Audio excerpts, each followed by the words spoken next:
What's up, everyone? Welcome back to BKNY Hoops. If you're new to the channel, I am your host as always, Rasheed White. All right, let's get into it, man. Ben Simmons is up. He's in the news again, and he takes a shot at former Brooklyn Nets players in terms of Kyrie Irving and Kevin Durant, but I think he's mostly talking about Kevin Durant. Let's get into this article right here. And wait 1 second over here. Let's get the article up. Should be all right. Is that it? There we go. Here we go. All right. So it says over here that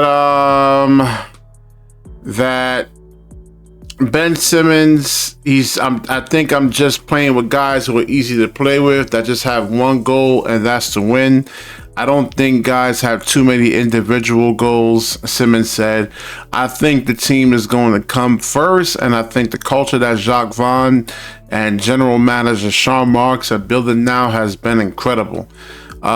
Many would contend that the shade is being thrown at both Durant and Irving, but it should be noted that, at least in the case of Durant, the Sun Stars maintains great relationships with the Nets ownership and front office, and as well liked. So, and when Goran Dragic was actually here, he was having similar issues too. It says it had revealed upon his departure that playing in Brooklyn had been tough for him because the emphasis was too much on individual success and not enough on the collective. So I believe he's actually talking about Kyrie Irving there. And I did so many videos on my other channel, Sports Through the Wire, defending Kyrie Irving. And then I had to really take a hard look, because it's so easy to actually, you look at his game and then the skills, the handles, the shot creation. But then when you want to look at team basketball, and that's when it comes, like I did a video on Kyrie, because I used to go on, like, they had Frank Isola and Brian Scalabrine really clowning Kyrie, and I would call into their show and I'm like, yo, come on, man, this guy is really, really a good player, man. But so then I'm like, you know what, I gotta look really, really hard at his game, and he would come down, it would be 18 seconds on the shot clock, and he would just do a pull-up 3-point shot. And I'm like, yo, well, how about, trying to run stuff and try to move the ball, and try to use your team. Listen, I've been playing basketball for 25 years, man, over 25 years. I promise you, man, if you go out there and you play, you have, like, let's say you can play organized basketball, you're playing in a tournament, and you have so many seconds on the shot clock, man, like 18, 19, 20, you can just come up and do a pull-up 3-point shot. You're going to be like, man, come on, you don't want to even play. And then if you're not touching the ball, you're disinterested, man. I don't care what level of basketball that you actually play, this is actually really going to happen, man. So over here, so I think Mikal Bridges actually chimes in on this. Bridges himself acknowledged that he was different than some of the departed players because he doesn't cause drama. Now, let's get into Sean Marks over there, because Sean Marks, and this can actually cause problems when it comes to, like, a team actually contending for a championship. Kyrie Irving is actually looking to have a spectacular year, and he did for a while.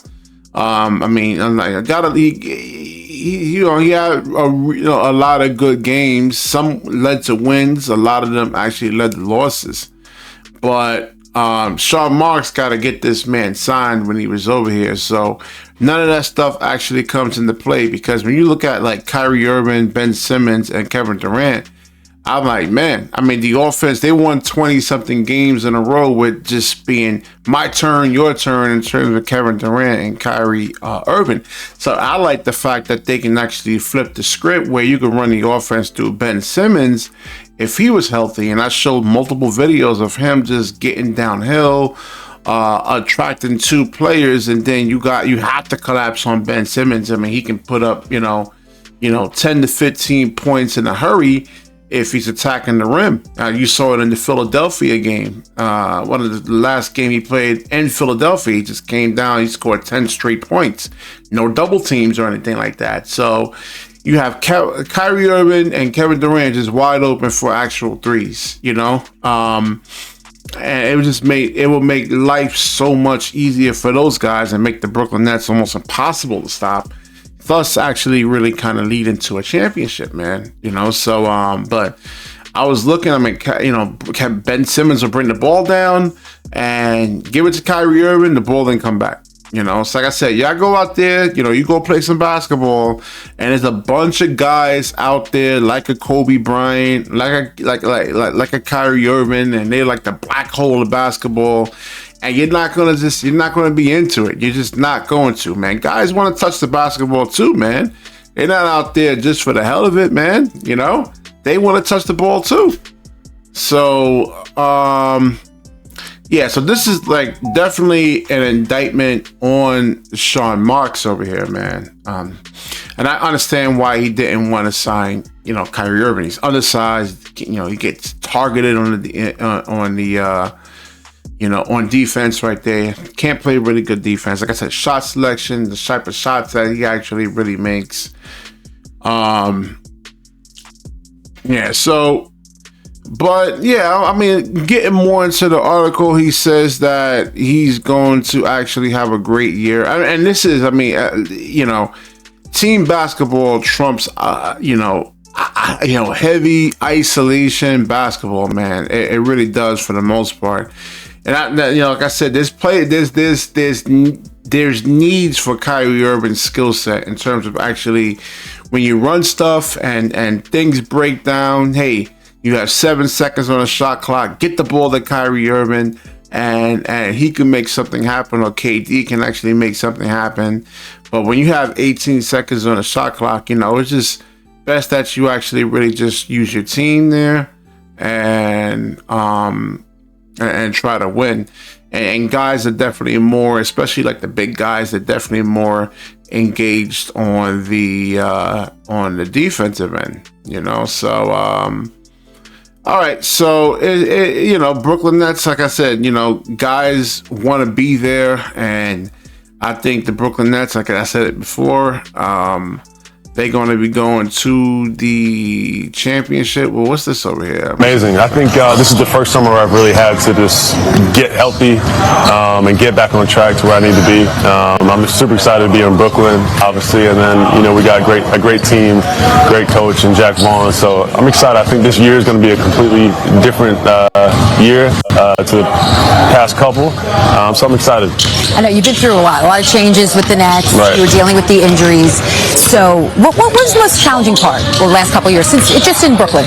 I'd say not being able to do your job to your fullest. And I never have an excuse. I never try to say anything about, you know, just different things going on. But, you know, I was dealing with an injury at the time, so I did what I could in the moment. And I owe it to everybody, the fans and everybody, to get back to where I need to be. That's what I did this summer, to get back. So I don't know if it was you or Jacques Vaughn. You're going to be playing back you're going back to the point guard position this year? Yeah, that's what I am. I'm a point guard. Yeah. You know, as much as people try to put me in, everyone's a GM in their head, I'm a point guard. So I think, you know, with the team we have, I think it's constructed well for us to have a good run. What excites you about being able to create for guys like Mikal Bridges and Cam Johnson, and just being able to play within them? I think just playing with guys who are just easy to play with, that just have one goal, and that's to win. I don't think guys have too many, you know, individual goals. I think the team's going to come first, and I think, you know, the culture that Jacques Vaughn and Sean Marks are building now has been incredible. If you have a message to Brooklyn Nets fans, I know camp's still a little over 2 weeks away, and then, you know, after that it's preseason. What is your message to the fans? Get ready for a great year. I think it's going to be exciting. We're going to have a lot of fun and get back to, you know, Brooklyn basketball. And one other thing I want to add, though, about this program, because I'm thinking of your season. This program goes on for 10 weeks, right? Yeah, yes. 12 weeks. Yeah. 12 weeks. Yeah. So will they be coming to a game to see you? Oh, definitely. We always make that happen, so I'm looking forward to seeing them out there. So that's a big part of it, too, just them getting different experiences and coming to games, which is amazing. All right, so y'all heard him right there, man. Y'all heard him. I definitely agree with everything he says. Injuries is a huge part of everything, man. especially when you're playing basketball or lower extremities. All right, I'll wrap this video up. Definitely like, comment, subscribe, certainly share this video. And when you share, the universe certainly shares back with you. Peace out.